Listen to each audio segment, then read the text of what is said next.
జరగండి అమ్మా, జరగండి. నాకు కొంచెం స్పేస్ ఇవ్వండి రా.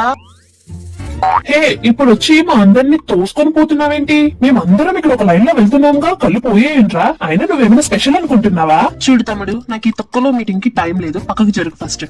ఓహో, నా మీదనే అరుస్తున్నావే. కొట్టేసుకుందామా? గైస్ చిల్, వాడిని వెళ్ళనివ్వండి. ఇక్కడ ఏదో సీరియస్ గా ఉన్నట్టుంది, అందుకే వాడు వచ్చుంటాడు. సరే, ఈ రోజుకి నిన్ను వదిలేస్తున్నా, పోరా.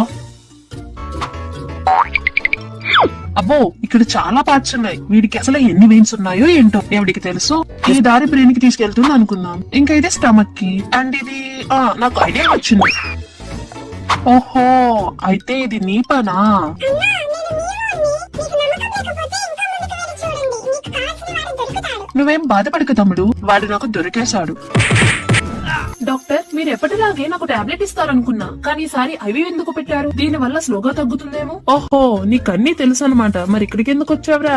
ఈ ఐవి ఫాస్ట్ గా పనిచేస్తుంది. అంటే మెడిసిన్ ని ఐవి ద్వారా లోపలికి పంపిస్తే ఇది బ్లడ్ స్ట్రీమ్ లోకి డైరెక్ట్ గా వెళ్తుంది వితౌట్ వెయిటింగ్. అదే టాబ్లెట్ అయితే స్టమక్ ద్వారా లోపలికి వెళ్లి అది డైజెస్ట్ అయిన తర్వాత స్మాల్ ఇంటెస్టైన్ దాన్ని అబ్జార్బ్ చేస్తుంది. ఆ తర్వాత బ్లడ్ స్ట్రీమ్ లోకి ఎంటర్ అవుతుంది. సో అది పనిచేయడానికి టైం పడుతుంది. నేను ఇంకా టాబ్లెట్స్ అవి కన్నా ఫాస్ట్ గా వర్క్ చేస్తాయేమో అనుకున్నా. డాక్టర్, మీరు చాలా జీనియస్. ఈ మధ్య ఈ చాట్ జీపీటీ వల్ల అందరూ అన్ని తెలుసు అనుకుంటున్నారు. మేమెందుకు ఇంకా